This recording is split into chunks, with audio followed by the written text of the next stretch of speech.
buat aku semua penderitaan di dunia ini tuh datang dari ekspektasi. Ketika ekspektasi kita tidak sama dengan realitas, udah, itulah suffering munculnya dari sana.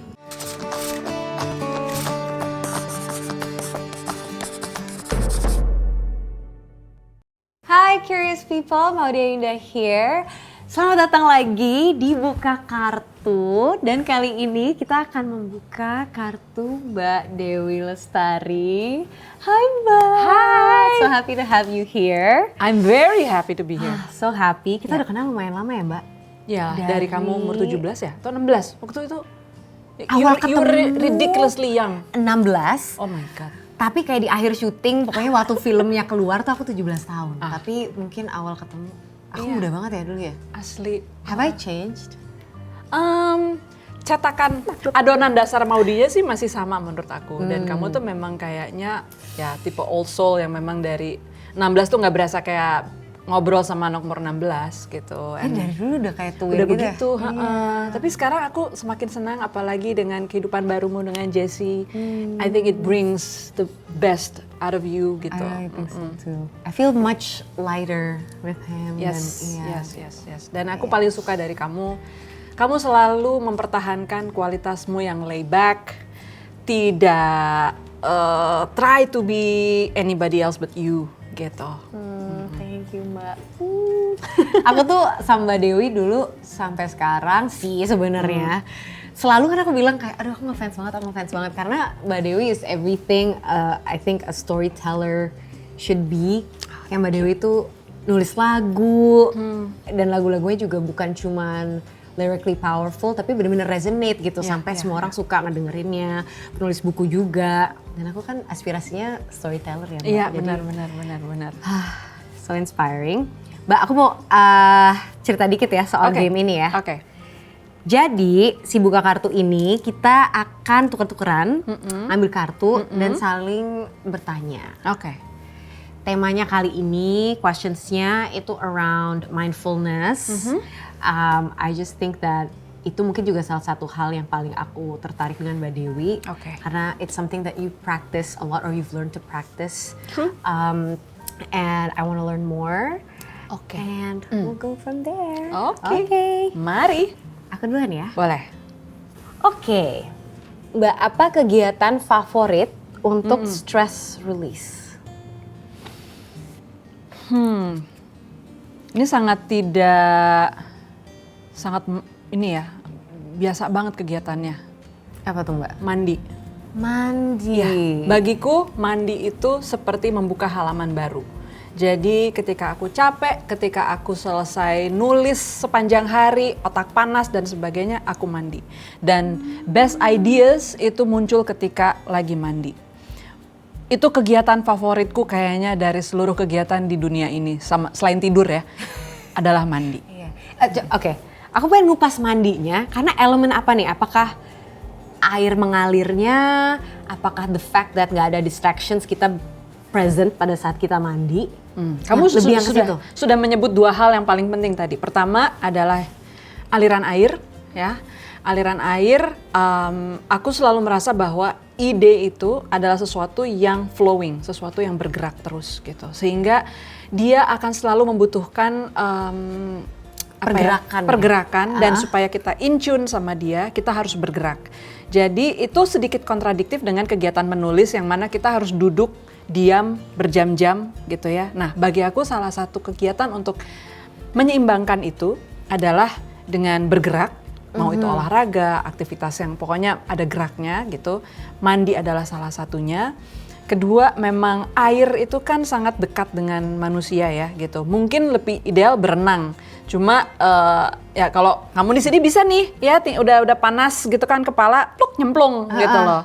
Karena aku sempat baca penelitian juga bagaimana berenang terutama ketika kita dalam keadaan vertikal itu dia akan membawa efek baik bagi otak kita gitu dan akan menyeimbangkan kerja otak yang mungkin tadinya terpusat di satu titik saja gitu ya, aktif di satu tempat dan itu kadang-kadang termanifestasi menjadi ide yang stuck atau kayak kamu udah mulai looping nih kayak nggak bisa keluar kemana-mana nih. Nah ini akan membuka semacam stuckness di kepala kita.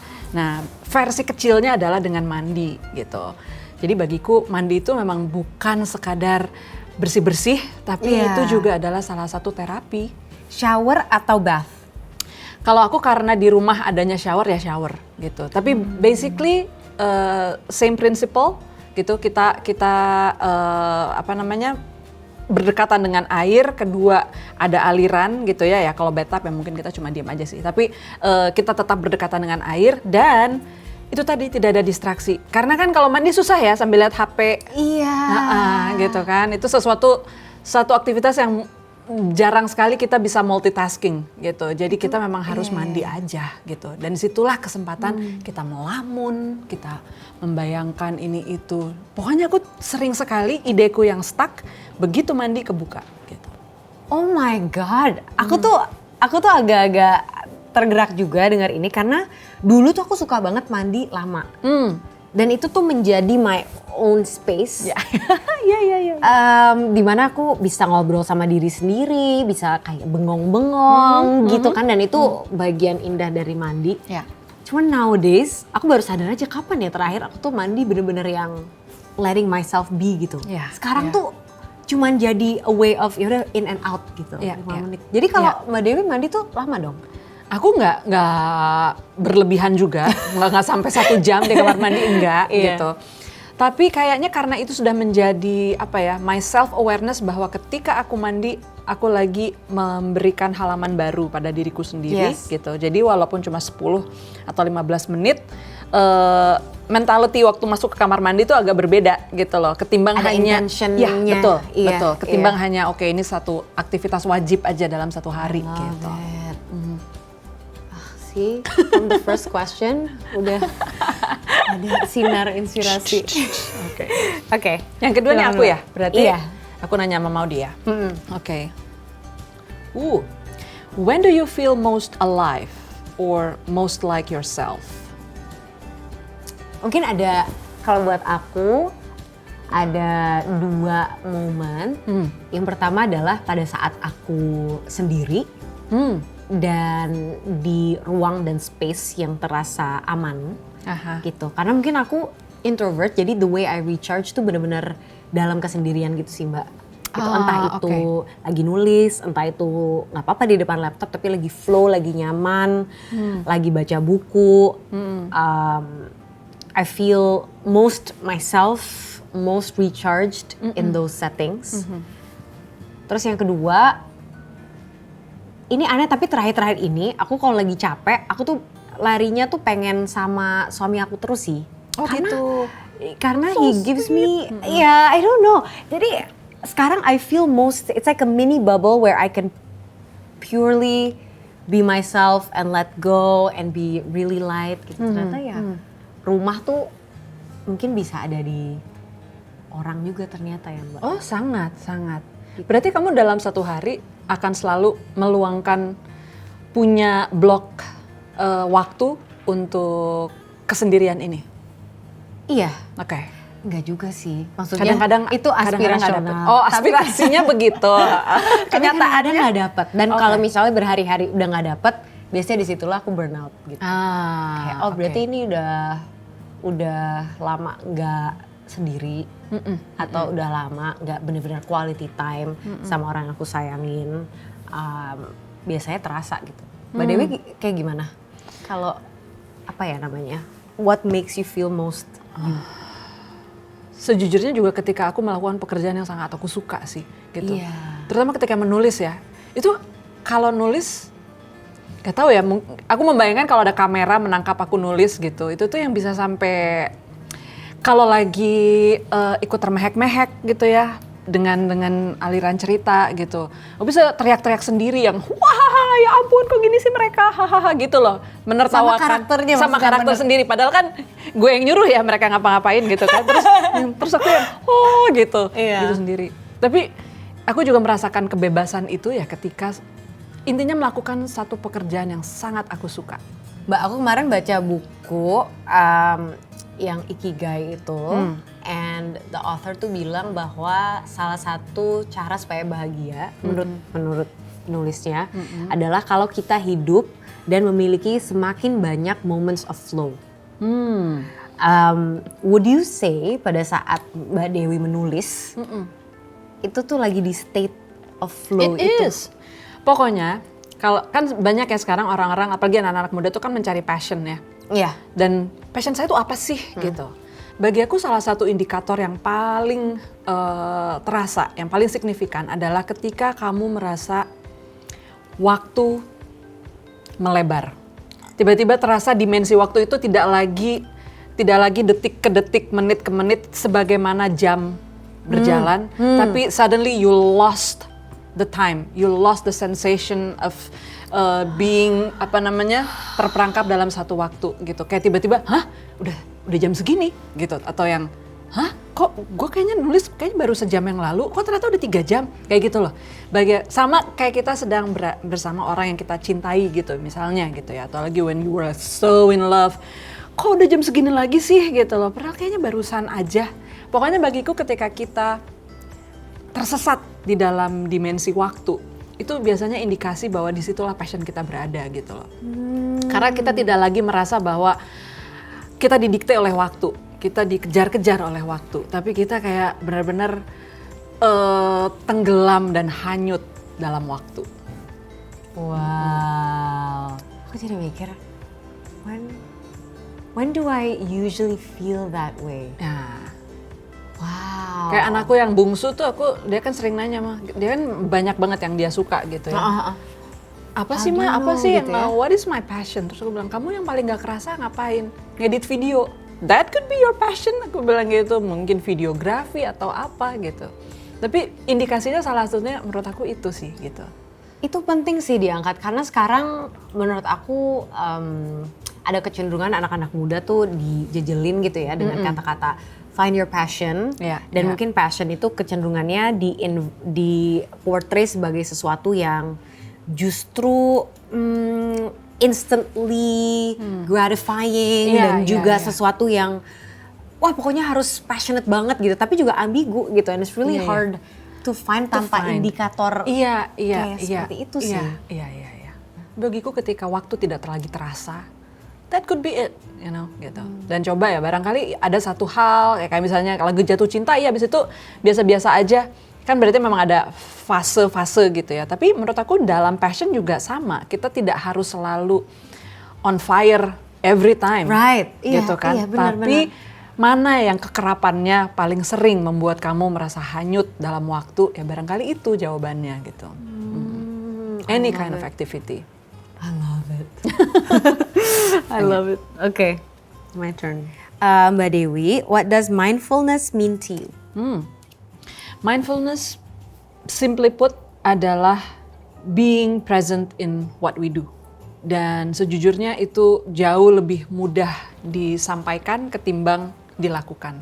Karena hampir selalu, every minute, every second itu biasanya kita either berada di masa lalu atau berada di masa depan. Sangat jarang sekali kita berada di present moment. Gitu. Itu hal yang baru aku rasakan ketika aku ikutan meditasi intensif gitu. Baru tahu bahwa, oh ternyata pikiranku tuh sering sekali tidak ada di sini gitu ya. Bahkan ketika kita lagi makan, kita lagi, jangan gitu, kita lagi, kadang-kadang aku jadi pembicara aja gitu. Udah jadi pembicara nih gitu, udah tahu yang every eyes on me gitu. Aku bisa, oh iya, pikiranku ada sedikit wandering kemana gitu loh. So, being present in what we do, in what we say, bukan hanya apa yang kita lakukan, apa yang kita ucapkan gitu. Itu sangat-sangat langka. Dan ketika kita mengalaminya gitu ya, jadi menurut aku mindfulness ini bisa datang dengan berbagai derajat gitu loh. 80% aja itu udah bagus banget. Tapi kalau kamu 100% mindful in one particular moment, bagiku itu enlightenment udah. Because it's so different. Perasaannya dan apa yang kita, itu tuh ketenangan beda sekali. Kalau kita bisa 100% ada di sana gitu ya. Kalau Mbak Dewi tadi bilang kan biasanya Mbak Dewi mencapai mindfulness juga partly melalui meditasi tadi. Betul. Tapi kalau dalam keseharian nih Mbak, how do you get there? Or do you usually get there gitu? Kayaknya gini, kalau menurut aku, pertama intention ya, kita memang ingin merasakan itu. So mindfulness is not just sesuatu yang sifatnya accidental, tapi kita udah membuka diri bahwa oke, aku ingin mengalaminya. Setelah kita punya intention itu, kita akan mulai memperhatikan apa yang kita lakukan sedikit demi sedikit gitu. Kalau saranku sih sebaiknya semua manusia di bumi ini setidaknya 1 kali itu merasakan pure mindfulness, dan biasanya memang hanya bisa dicapai dalam satu praktek tertentu ya, entah itu retreat atau sesuatu kegiatan yang sifatnya sangat intensif memang untuk mencapai ke sana gitu.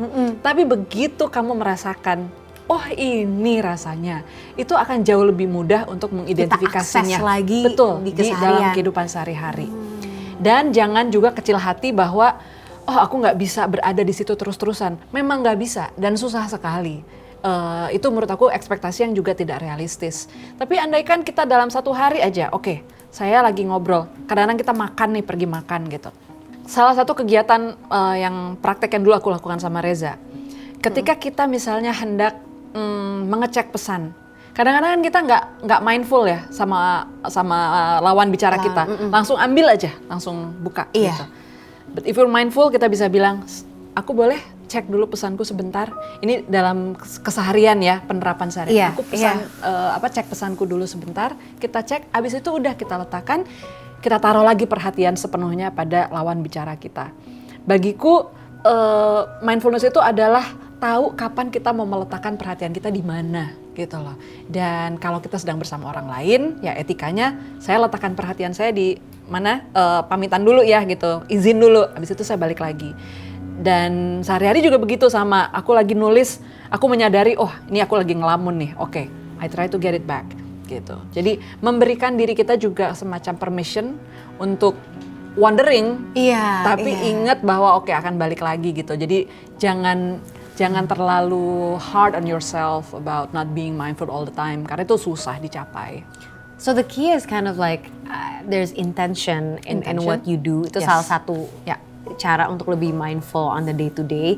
Dan menurut aku relevan banget karena buat aku terakhir ini kalau misalnya makan di luar pun, kalau kita di restoran, kadang-kadang kita tuh nggak sadar, kita ngelihat kanan kiri, itu semua orang on their phones, walaupun lagi rame-rame bertiga atau berempat, berdua gitu ya. That I don't think will happen kalau ada proses perizinan itu.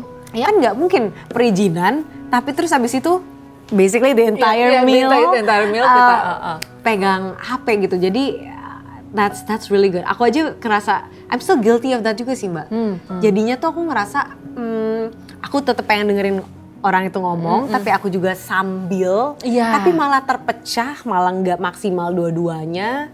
Nah itu ada keyword yang barusan kamu sebut, sambil. Itulah sesuatu yang sebaiknya dihindari ketika kita mau melakukan praktek mindfulness. Karena susah sekali kita mau mindful kalau kita masih sambil. Saya melakukan ini sambil ini, saya sambil ini. Jadi kalau bisa memang put our attention di satu tempat one at a time gitu. Jadi 2 kata kuncinya, pertama adalah intention, kedua adalah attention. Jadi setelah kita saya akan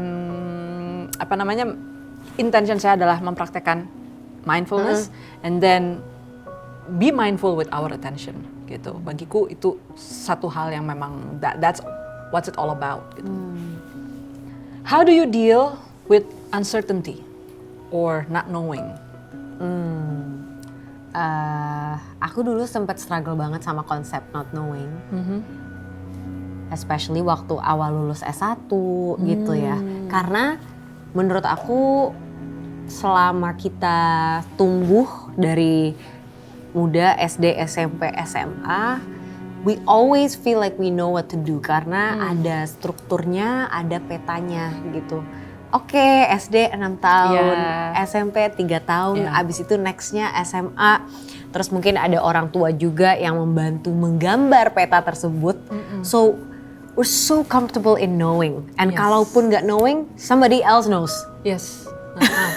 Jadi itu nyaman banget. Yang itu baru aku take for granted setelah lulus kuliah. Kok ada semacam krisis yang baru karena kok tiba-tiba I don't know, and ternyata I can't rely anymore on somebody else. jalur knowing itu yang juga. tadinya ada tiba-tiba hilang semua marka-markanya. Bener gitu. Jadi ternyata pendewasaan itu bukan dari nggak tahu jadi tahu, malah menurut aku, tapi dari nggak nyaman dengan ketidaktahuan, dengan being comfortable with not knowing. Ya, betul. Jadi kayak sekarang aku lebih mindsetnya, aku nggak ada ekspektasi bahwa I'm gonna figure it out by 30 gitu. Karena aku udah tahu kalau aku punya ekspektasi itu stres nih. 3 tahun lagi. Atau kayak I'm putting too much pressure, I'm basically forecasting another crisis for myself. Iya. Karena there's no such thing as fully knowing. Setuju sekali. Mbak Dewi dulu ada krisis juga gak sih waktu muda? Banyak kayaknya. You're talking with a 46-year-old person. Jadi aku sudah tahu sudah bersahabat dengan ketidakpastian itu. Kayaknya sudah sangat sering dalam hidupku. Dan kayaknya memang menata ekspektasi. Buat aku semua penderitaan di dunia ini tuh datang dari ekspektasi. Ketika ekspektasi kita tidak sama dengan realitas, udah itulah suffering munculnya dari sana. Ketika sesuatu yang terjadi tidak sesuai dengan apa yang menjadi harapan kita. So, buat aku harapan itu powerful, tapi kita juga harus hati-hati dengan harapan atas hasil dari harapan kita. You know what I mean? Jadi berharap oke, tapi untuk hasil mari kita lepaskan. Karena kemelekatan ataupun mengikat terlalu kencang pada hasil dari harapan, itulah yang menurut aku akan menyiksa kita, entah itu dalam bentuk stres atau dalam bentuk anxiety, ketakutan gitu. Tapi itu semuanya biasanya datang dari harapan yang tak sesuai dengan kenyataan. Speaking of harapan, Mbak, Ya. aku jadi penasaran dalam proses waktu awal Mas Reza awal sakit, itu kan sampai akhirnya Mas Reza meninggal kemarin, itu pasti ada proses banyak harapan, dan abis itu mungkin akhirnya ada ekspektasi bahwa Mas Reza akan sembuh dan semua akan baik-baik aja, dan itu aku yakin naik turun gitu. Kayak roller coaster tiap hari. How did you manage that process basically of? Karena kan pasti kita sadar kayak I'm starting to hope again and gitu. Kayaknya salah satu yang membantu aku saat itu ya, itu kan kira-kira 1,5 bulan tuh prosesnya ya dari Reza di rumah sakit. Untungnya dia sudah membekali aku dengan begitu banyak modality yang mana ada yang dia ajarkan ke aku, ada yang juga kita belajar bareng gitu. Tapi Reza tuh memang dari dulu filosofi hidupnya adalah kita harus terampil menderita. Karena hidup ini kita tidak bisa lepas dari penderitaan. Nggak perlu ada pelajaran bagaimana terampil berbahagia. We all know.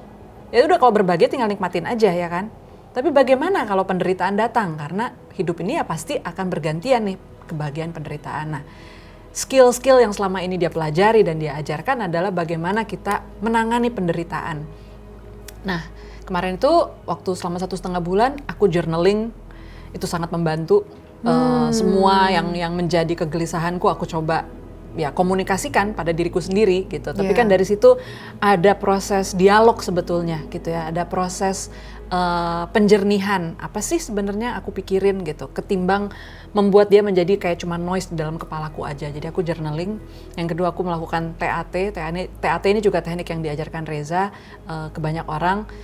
TAT ini tapas acupressure technique. Ini juga cara untuk merilis emosi apapun itu, dan di situ aku berdamai dengan segala ketidakpastian, berdamai dengan ekspektasiku sendiri.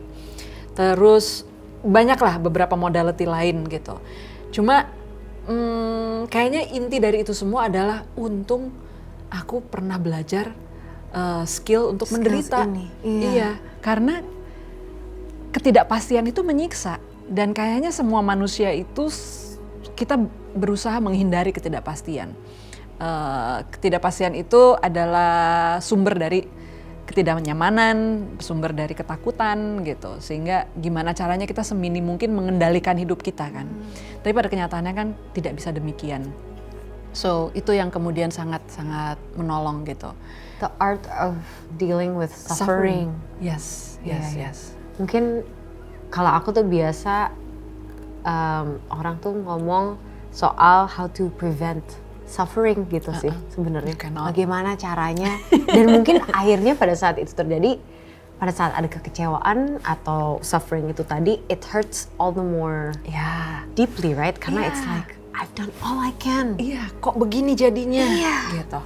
Harusnya ini nggak gitu. Jadi mungkin asumsi-asumsi tentang dunianya justru yang harus diubah ya Mbak. Iya, termasuk juga bagaimana kita memperlakukan diri kita sendiri setelah kita mengalami kekecewaan. Karena kita juga cenderung menghukum diri kita. Karena kenapa gue merasa kayak gini gitu loh. Harusnya kan aku sudah punya sekian banyak pengetahuan ini, harusnya gue nggak boleh dong begini lagi. But it's not true gitu. Kita pasti ada sisi-sisi dari diri kita yang akan berpikir, akan merasakan sesuatu di luar dari kendali kita gitu. Nah, bagaimana kemudian kita berdamai dengan itu dengan cara memberikan panggung pada mereka untuk bersuara gitu. Karena bagiku semua itu kebalik lagi, mereka hanya butuh attention. Perasaan ya maksudnya? Perasaan, emosi. Mereka hanya butuh attention. Ketika kamu marah, ya jangan disangkal amarah itu. Sadari aja, oh iya gue marah ya gitu. Dan gak usah menghukum, gue harusnya gak boleh marah. Makin-makin. Karena tiba-tiba, loh ini kan giliran saya manggung, kenapa gue gak boleh gitu loh. Ya kan, ini kan giliran saya sedih, kenapa saya gak boleh sedih.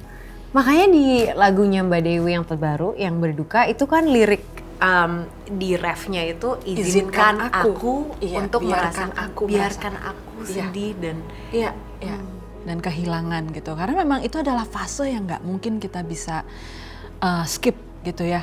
Walaupun kita tahu, oh ya pada akhirnya mungkin gue harus kuat, gue harus tabah, life goes on gitu. Tapi sebelum mencapai itu kan kita pasti harus mengalami nggak enaknya dulu, sakitnya dulu gitu. Nah kalau ini tidak diizinkan sepenuhnya, justru menurutku inilah yang kemudian akan menjadi problem jangka panjang.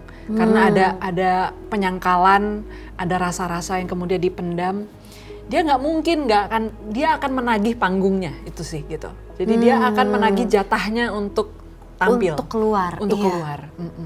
Karena jadi dia terakumulasi gitu. Kita jadi kayak ada hutang ya kalau kita nggak. Dan dia kemudian akan menyabotase kita di saat-saat yang kita udah nggak ngeh lagi. Loh kok tiba-tiba gue nangis mendadak, kok tiba-tiba manifestasinya bisa jadi kita jadi proyeksi ke pasangan kita, ke rekan kerja kita. Hampir semua problem hidup tuh datang dari pemendaman yang kemudian muncul di panggung yang salah gitu loh, muncul di momen yang nggak tepat lagi karena dia pernah nggak dikasih gitu. Tapi kan kalau Mbak Dewi tuh aku ngelihat maybe you've done a lot to be more aware of your feelings gitu-gitu juga ya Mbak ya. Pernah nggak sih hal seperti itu terjadi di mana emosinya besar tapi terus you don't know where it's coming from. Terus baru di trace kebalik, oh ini kayaknya ternyata marah yang pada saat waktu apa yang nggak diberikan. Iya. Pernah sih ruang. Pasti itu perjalanan mindfulness ini kan nggak ada shortcutnya ya. Kita harus mungkin abis itu kemampuan kita retrospeksi semakin baik gitu, semakin sadar. Kadang-kadang sebelum amarah itu terekspresikan, dia masih di dalam gitu. Tapi kita tahu, oh ini marah nih gitu. Saya merasa marah gitu. And what do I wanna do with this? Kita punya pilihan. Tapi untuk menuju ke sana kan kadang-kadang kita ada saatnya sangat impulsif. Gue nggak bisa lagi menilai bahwa ini saya atau ini cuma amarah yang lewat gitu. Kadang-kadang kita jadi teridentifikasi dengan amarah itu. So there were times aku seperti itu gitu ya. Tapi karena makin lama makin paham jalannya seperti apa gitu. Udah mulai bisa retrospeksi sendiri. Jadi kayak ada jeda antara oh gue lagi sedih, oh aku lagi marah gitu. Saya punya pilihan, mau diapain nih? Nah gitu. Dan biasanya diapain? Journaling itu tadi kalau Mbak Dewi. Kalau aku marah biasanya aku akan menilai dulu apa dampak dari kalau aku mengeluarkan ini ke orang tersebut misalnya atau ke orang tersebut. Iya. Apakah aku akan lebih menyakiti dia? Apakah akan membuat persoalan ini akan semakin runyam atau memang harus aku biarkan saja gitu. Nah, kadang-kadang aku punya kesempatan seperti itu. Memang enaknya dengan orang yang punya pemahaman yang sama. Jadi aku sama Reza itu kalau tadi kamu bilang ya, you can be yourself dengan Jessie gitu. Ya aku sama Reza tuh gitu, kita bisa ngomong apa aja, marah kayak apa. Unfiltered ya? Iya, karena tahu bahwa pada akhirnya nanti kita akan retrospeksi gitu loh. Jadi nggak apa-apa gitu, cuma kalau sama orang yang kita tidak terlalu dekat gitu kan. ada jarak sosial. Tentu kita justru semakin harus berhati-hati karena konsekuensinya bisa Macam-macam. bisa parah gitu. Oke. Sementara kalau udah deket, kita udah tahu level pemahaman kita di mana, itu malah jadi lebih bebas gitu. So Dan sama-sama tahu bahwa memang mendingan diekspresikan Iya, sekarang betul, dibanding terpendam dan akhirnya keluar some Iya, other way. Iya. Jadi memang sangat tergantung konteks situasi dan dengan siapa kita sedang berdiskusi atau berekspresi gitu. Kalau buat lagu, tim nulis lirik dulu atau bikin melodi dulu? Aku boleh nebak gak? Boleh. Enggak deh, kayaknya aku udah pernah denger jawabannya Mbak Dewi. Apa tuh?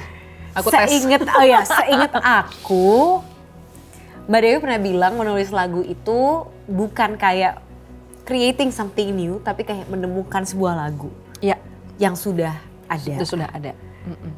Jadi lirik atau melodi itu tergantung, kalau nggak salah tergantung bukan sih? Oke. Salah ya, salah. Kalau buatku, tapi itu benar. Jadi bagiku bukan cuma lagu, semua yang aku ciptakan, semua karya seni bagiku itu prosesnya proses discovery. Oke. Kita menemukan sesuatu yang memang udah istilahnya ya mungkin setengah matang kali ya gitu. Hanya perlu sedikit flair atau bumbu dari kita untuk kayak kita put our signature on it, dia keluar gitu. Tapi proses discovery ini sendiri bagiku adalah selalu bersamaan. Jadi lirik dan melodi itu saling bahu-membahu untuk saling mendorong. Kayak oke, ini sekarang pendorongnya melodi nih gitu. Mentok nih, oh dia harus dibantu kata-kata. Set, dia maju lagi lebih dikit. Dia mentok, oke datang lagi melodi berikutnya gitu. Jadi kayak sahut menyahut ya, kayak dialog gitu. Makanya bagiku sangat penting bagaimana, dan mungkin juga karena aku penyanyi, sangat penting bagaimana kemudian lagu itu dibunyikan. Supaya bukan cuma sekadar maknanya nyampe, tapi juga nyaman untuk dibunyikan. Gitu. Jadi aku selalu merasa setiap melodi itu ada jodohnya. Ini jodohnya dengan pengucapan A nih, ini dengan U. Jadi aku harus cari kata-kata yang belakangnya U. Ini harus ditutup dengan huruf hidup, jangan huruf mati gitu. Kayak gitu loh. Jadi kayak ada semacam feeling si melodi ini maunya ayo misalnya gitu. Lalu aku cari kata-kata yang menyerupai itu gitu. Ngaruh nggak siapa yang nyanyi? Kalau lagi pengen bikin buat orang, itu mindsetnya memang beda. Aku membayangkan suara dia gitu. Kayak misalnya mau bikin lagu buat Maudy gitu. Aku akan membayangkan suara kamu karena aku tahu suara kamu akan punya preferensi atau akan punya kecenderungan dengan beberapa interval melodi tertentu atau dengan kata-kata tertentu gitu. Itu yang kemudian sangat membantu. You know, salah satu yang aku sempet surprise juga waktu awal kenal Mbak Dewi, dan akhirnya Mbak Dewi cerita tentang how you write and how you make music, is how scientific you are. Pendekatan. Karena kita kan kecenderungan kalau mikir orang kreatif itu kemana-mana, terus tergantung dengan mood, tergantung dengan flow gitu. But you're not like that, but you have a system. Aku ada. Process. Karena bagiku semua itu crafting. It's a craft. Dia bukan kayak proses liar yang kemudian meledak begitu saja gitu. Aku nggak tahu ya, tapi barangkali ada kreator yang punya pendekatan berbeda. Tapi bagiku baik itu menulis lagu ataupun cerita itu semuanya adalah crafting, sehingga untuk sebuah paragraf aja menempatkan satu kata itu aku sangat pikirin kapan dia muncul, kata apa yang tepat, karena mungkin ada 5 sinonim untuk satu makna yang sama gitu. Aku mau pilih yang mana nih gitu. Ketika lagu juga seperti itu, bagiku ada interval yang memang, dan ini sering terjadi ketika misalnya lagu tersebut dinyanyikan oleh penyanyi lain. Aku baru saja terlibat sebuah proses rekaman di mana penyanyinya kemudian, boleh nggak melodinya saya ganti? Itu udah aku dalam hati, aduh untung gue ada di sini ya gitu. Karena begitu aku denger melodi yang dia pengen, menyalahi struktur bagaimana lagu tersebut terciptakan gitu. Ketika dia ganti itu akan berkorespondensi dengan melodi sebelumnya. Strukturnya jadi hilang gitu loh. Jadi aku bilang enggak, bagian ini tetap kita sama karena ini manisnya. Dia dia datang karena ada korespondensi dengan melodi sebelumnya Wow. gitu. It's not just gue nyaman begini, gue begini gitu. I love that it's scientific. Iya, I do. Dan ini powerful untuk diangkat Iya. karena kreativitas itu bukan sesuatu yang liar menurut aku. That's stereotypically Iya, what iya. people always assume gitu. Tapi it's Betul. actually a craftsmanship yang juga bisa sistematis malah ya Mbak ya. Sangat bisa. Iya. Bisa. Apalagi semakin kita mendalami ini sebagai profesi ya gitu. Sulit sekali kalau kita hanya mengandalkan keliaran kreativitas Iya. gitu. Karena kan nggak bisa ditebak ya gitu. Sementara kalau kita punya craftsmanship, ide yang sederhana sekalipun, kalau kita tahu cara mengolahnya, kita bisa memolesnya sedemikian rupa sehingga dia bisa jadi sesuatu yang extraordinary gitu. Jadi Mbak Dewi itu sebenarnya jarang miss deadline dong. Kalau Jarang. misalnya ada deadline Jarang. ini ya. Jarang. Kalaupun ada miss deadline itu biasanya karena volume pekerjaannya membesar, bukan karena aku miss. Bukan karena mentok Bukan. kreativitas gitu ya. Bukan. Karena semua mentok itu. Ha-ah. Nah, ini yang kalau dalam menulis disebut writer's block. Iya. Itu biasanya datang dari kesulitan teknis. Bukan karena tiba-tiba semesta menghukum kita, enggak, kamu nggak usah nulis ini gitu, atau tiba-tiba enggak, ini kamu tidak berjodoh lagi dengan ide ini, nggak kayak begitu. Tapi biasanya ada timeline yang salah, ada logika peristiwa yang tertukar, tapi kita nggak bisa memahaminya instantly, harus dianalisis. Oh, kesalahannya di sini. Kalau saya perbaiki ini, dia seperti roda yang kemudian berputar lagi. Kayak itulah kita ngebenerin mesin gitu kan. Oh, ini dicek. Oh ya, jalan lagi gitu. Aku kayaknya kalau menulis lagu tuh masih terlalu menunggu keliaran deh Mbak. I mean hearing you say this, aku Ya. tuh I've always seen the work as more creative juga. Aku pun memiliki stereotype itu Iya, gitu. iya. Jadi kayak kayaknya kalau nulis harus kayak kemana, kayak ke pegunungan. Iya. Seakan-akan itu momen dimana aku harus Iya. menunggu secercah. Aku juga dulu kayak gitu. Cahaya gitu. Aku dulu merasa bahwa aku harus punya problem hidup untuk bisa berkarya gitu. Tapi kan at the end of the day, when you reach my age gitu, kita udah mengalami semua itu. Kadang-kadang hidup tuh udah begitu stabil, udah nggak ada drama, udah nggak ada apa-apa. Masa sih gue harus menciptakan hidupku berdrama just so I can create songs gitu. That's true, Jadi that's aku akhirnya ngambil cerita orang lain atau terinspirasi dari film, mengambil emosi aja, tapi udah tahu craftman-nya seperti apa gitu untuk kemudian mengubah segala macam itu menjadi sesuatu gitu ya. Nggak harus lagi mimi datang dari aku udah harus mengalami sendiri, enggak juga. 3 hal yang harus hilang kalau lagi pengen fokus. 3 hal yang harus hilang kalau lagi pengen fokus. Gadget, Yes, kalau buat aku setuju. musik. Oh iya, jadi kamu Jadi- bukan tipe yang belajar pakai musik.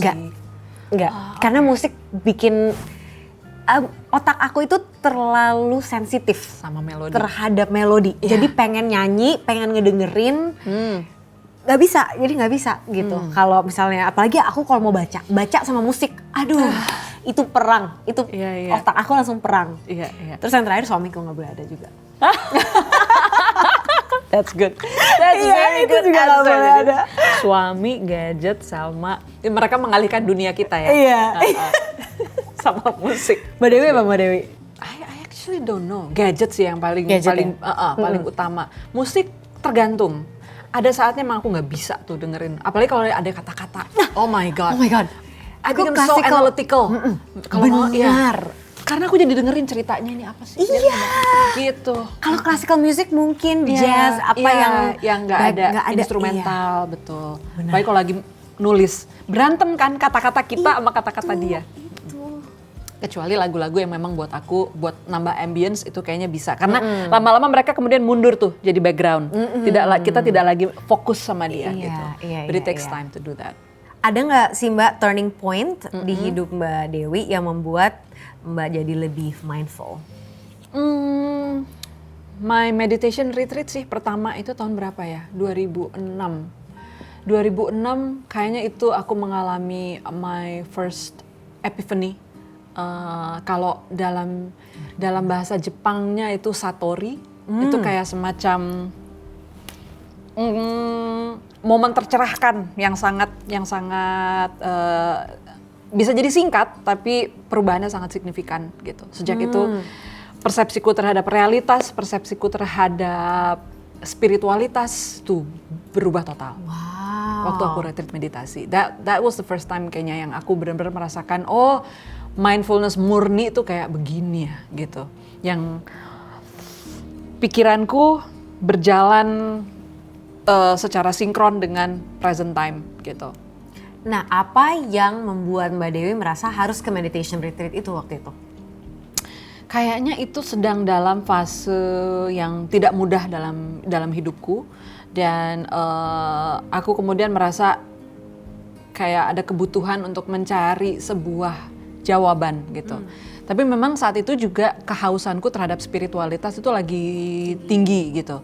Aku udah banyak baca buku tentang meditasi, tapi ini apa sih yang sebetulnya mereka omongin gitu tentang being present, apa sih gitu. Karena aku hanya membaca, jadi bagiku itu hanya semacam pengetahuan saja, konseptual gitu. Tapi begitu mengalaminya sendiri, wah itu beda banget. Ternyata oh begini, ternyata gini doang gitu. Ternyata tuh sesederhana itu. Tapi then I realize, oh ya ternyata tidak mudah juga. Memang mencapai itu kita harus betul-betul memberikan ruang dan perhatian kita yang sangat total dan maksimal gitu. Yang saat itu aku temukannya dalam setting retreat. Iya, karena kayaknya bukan sekedar meditasi juga ya Mbak. Kan sekarang ada banyak aplikasi-aplikasi juga tuh yang kayak guided meditation. It's not quite the same, right? It's like candy dibandingin sama big meal gitu. Candy ini akan menjadi kalori tambahan bagi kita untuk jalan sedikit ya kan. Kalau dapat tambahan energi sekian untuk kita berjalan 2-3 langkah gitu. Tapi kalau big meal itu bener-bener kita tenggelam gitu loh, nyemplung seada-adanya gitu. Tapi si candy ini juga bukan berarti tidak berguna. Dia sangat berguna. Dia kayak memberikan cecapan-cecapan sedikit gitu. Bagaimana caranya kita memberikan kalau di dalam dunia komputer itu diffrag. Di komputer di diffrag itu kan jadi seger ya, dia jadi nggak junknya itu terproses. Nah si kecil-kecil ini tuh seperti proses diffrag yang ya kecil-kecil juga, tapi dia tetap membantu. Restart gitu bukan kan? Restart, bukan reboot gitu. Iya. Pantai atau pegunungan? Pegunungan. Really? Wait. Aku tuh sebenarnya muda. Aku tuh moody lah, tapi aku tuh memang suka yang lebih sejuk, terus aku bisa selimutan. I think it brings my body temperature to a place yang aku lebih bisa tidur restful. Oke. Mbak Dewi? Pantai. Oh gitu? For sure. Aku gak suka dingin. Aku gak suka dingin. Bagiku tuh bepergian winter tuh menyiksa sekali. Bajunya beda, gede-gede, berat-berat. Aduh. Terus kebalikan banget. Terus kayak aku gak bisa ngapa-ngapain. Kedinginan. Cuma bisa kedinginan doang. Oke. Tanaman favorit kalian?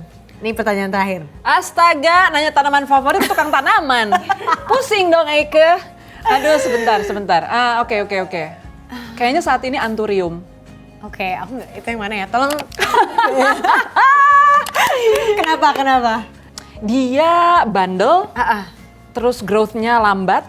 Kalau misalnya monstera itu tuh cepet banget. Jadi kadang-kadang kita pengennya size begini, terus tiba-tiba dalam 3 bulan udah jadi raksasa. Dan sometimes dia tidak sesuai lagi dengan apa yang kita inginkan gitu, karena kita pengennya segini terus gitu misalnya. Tapi kalau anthurium itu karena pertumbuhannya lambat, terus daunnya sangat elegan, terus juga bandel, gak gampang mati, setidaknya di tanganku ya, aku nggak tahu orang lain gitu. Aku kayaknya monstera deh Mbak. Oh ya? Karena aku tuh mama plant, tapi hanya dalam masa COVID yang kemarin parah gitu. Terus aku tipe yang abis itu begitu udah ada kesibukan lain, aku bukan mama plant yang baik. Jadi yang paling survive itu monstera. Oh ya memang dia tuh bandel banget. Dia bandel banget, aku ajak indoor, outdoor, aku kadang-kadang lupa kasih makan, dia masih hidup gitu. Jadi, I see. Wait, aku koreksi sedikit aja. Kok penting banget ya sampai, aduh rasanya menemukan jawaban yang tepat. Aglonema. I love aglonema. Aglonema itu adalah daun seperti bunga dan nggak tahu di tanganku banyak orang mengeluh susah ngerawat aglonema, tapi tangan Mbak Dewi, di tanganku dia, tuh iya jarang banget aglonema yang mati gitu. Sama anggrek, kok banyak ya? Anggrek aku juga suka karena juga, tapi dia anggrek. selalu mati setelah 3 bulan. Ya, tapi abis itu nggak apa-apa. Kita Lifestyle-nya dia ya? kayaknya Emang, begitu. Iya. Lifestyle-nya dia. Apa sih itu namanya? Life cycle-nya dia. Iya. Makanya kalau aku langsung tempelin pohon, udah. Habis itu dia kemudian dipelihara oleh pohon itu. So we can be lazy. Iya, pokoknya yang lazy itu yang Mbak, thank you ya. Sama-sama. Thank you for coming. Aku We had so much fun. so much fun. Dan ini salah satu booklist yang paling, kok booklist? Ini salah satu buka kartu yang aku ngerasa belajar banyak banget sih. Thank you, thank you. And for me personally banyak banyak tips soal aku nulis juga. I wanna write more systematically. Iya. Moga-moga ini juga bantu banyak orang ya. Yes, Semoga I'm apa yang kita sure. obrolin bisa diambil pelajaran manfaatnya. Thank you so much for the chance. Thank you, Mbak. Thank you. Thanks for coming. Yes. Bye.